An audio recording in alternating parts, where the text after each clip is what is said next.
Hey guys, welcome back to my channel. Firstly, I'd like to thank you all for coming back.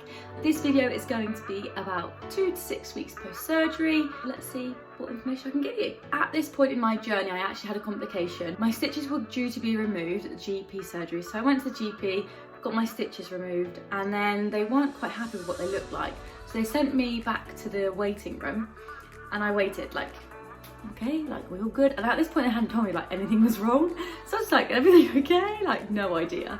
And then I went back into the room. There was 2 doctors and a nurse that wanted to take a look at my leg. And they were pretty sure that there was a DVT in my leg. With that, they sent me straight to A&E. I ended up being in hospital for a considerable amount of time with a boxed liver. Moving on from that, when I got discharged, it was all good. At this point, I was supposed to be maybe 3 weeks post-surgery, but in reality, I was probably about 5 weeks post-surgery. So I was actually behind where I should be, which was really, really sad. Because with the ACL reconstruction, everyone's like, right, I'm 2 weeks post-op, right, I'm 3 weeks, 4 weeks, 6 months, and if you don't hit their milestones, it's like the end of the world. But actually, we're now 9.5 months post-op and I am exactly where I should be. Actually, that's a lie. I'm missing a bit of flexion, but on the most part, I'm not considerable amounts of time behind, which is a positive thing. So if you go through a hiccup or a setback, do not worry, okay? Take it from me, don't worry.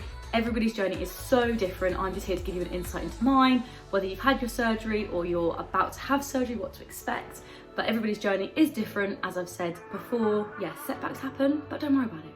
So I moved to Guernsey, literally 5 weeks, no, not even that, I think it was 4 weeks after surgery, which was stupid, but the best decision of my life. I was still on crutches when I moved over. I came off crutches literally the day before I was due to start school. So I'm a teacher, a PE teacher, if you didn't know, and I was on crutches the day before I was due to start my job. The determined person in me was like, I cannot teach PE on crutches because this first impression is everything.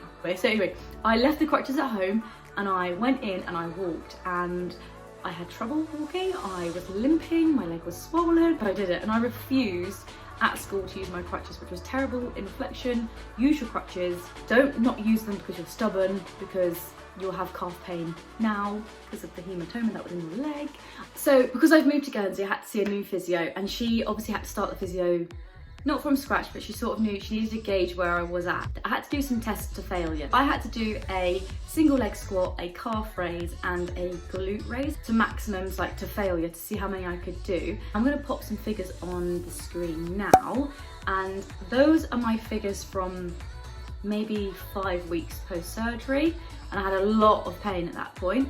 And then I'm gonna post some pictures on the screen now here, and those were my results 12 weeks later. So you can see the difference of the results. There was a considerable amount of improvement, which was brilliant, and I managed to catch up with the help of that fantastic physio, and I'm really, really grateful for her. No names, NB.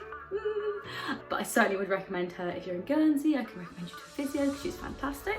If you want to see those fatigue tests and exactly what I did, you can head over to my Instagram. If you scroll down, you can see exactly what I did for those fatigue tests. But now I'm going to take you through some exercises that you should be able to complete at the moment. For these exercises, you must have gained full flexion and you must be off crutches. As ever, you need to go and ask the medical professional that you're working with if you're okay to do these exercises. But this is just really a reflection for me and for you to see where you're at in relation to my journey, and see if we're doing the same thing, or if I'm completely loopy, or if you're stuck, what can you do? Some inspiration.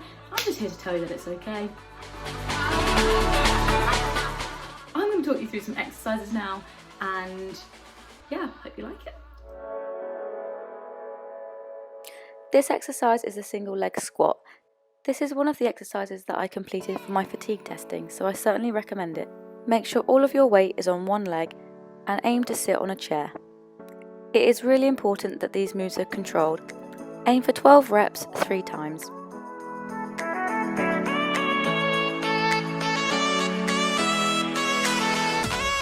This is a side leg raise that works your glute muscle.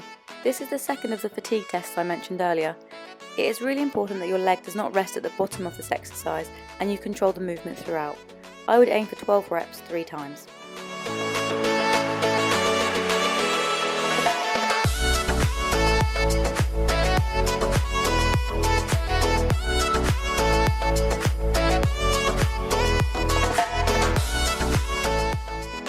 exercise is the calf raise. You can hold onto a wall or chair for stability. This will give you extra control. This is the final exercise of the fatigue test. Start with the soles of your feet on the floor and raise onto the balls of your feet. It is really important here to focus on controlling your ankle stability and knee extension. Complete this exercise as many times as you feel comfortable.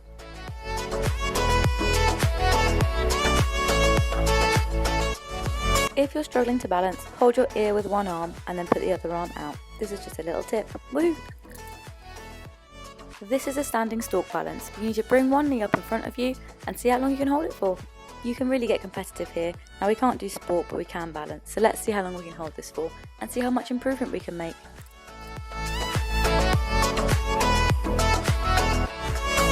This exercise is the horizontal hamstring catches.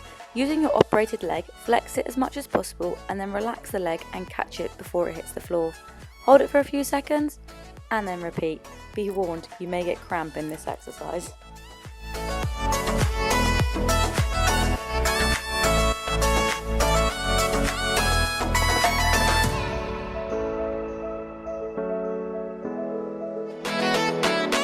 This is an Achilles and or calf stretch. Everyone feels it in a different place. Putting the weight on your operated leg, keeping your heel on the floor, how close can you get your knee in the same leg to the floor? Use the other leg for balance and take this one at your own pace.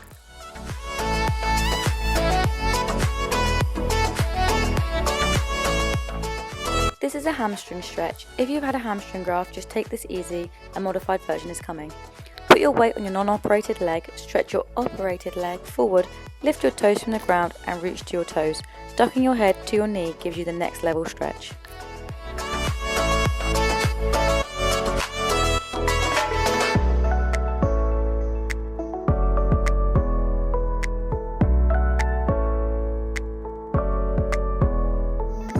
This is a modified hamstring stretch. Put your weight on your non-operated leg, stretch your operated leg forward, keep your foot flat on the ground and reach to your toes. It does not matter how far away from reaching your toes you are, as long as you can feel a stretch in your hamstring.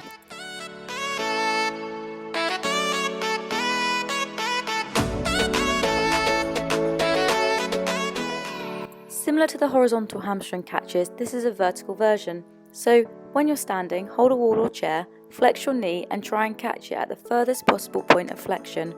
Hold for a few seconds and then relax. Aim for 5 or 6 reps and repeat 3 times. Do this exercise as much or as little as you feel comfortable.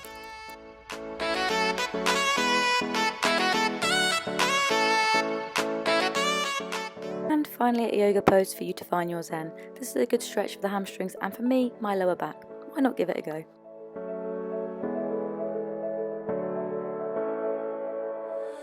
Okay guys, so I really hope that those exercises are something that you're going to be able to engage in and hopefully get your legs strong. And honestly, it takes time, and it's probably the worst part about an ACL reconstruction is how long it takes. But honestly, you're doing a fantastic job, I promise. The fact that you're even watching this video is the fact that you care. Well, you care about me, and that's really nice. You can compare your fatigue test results to mine, so I will put my fatigue test results in the comments so that you can refer to them easily. But again, you're doing well. You're smashing it. Someone has been in your knee, gone around it, interrupted it, made it angry, and here you are at the other side. Like, you are doing such a great job. And I wish you happy rehabbing. It's a good day. I hope you liked that video and I hope it was somewhat helpful. And if I can do anything to help, please just do drop me a comment. If you could like and subscribe to my channel, I would be really, really grateful. And I hope to see you watching the next video. Peace out. I'm a big loser. Okay, bye.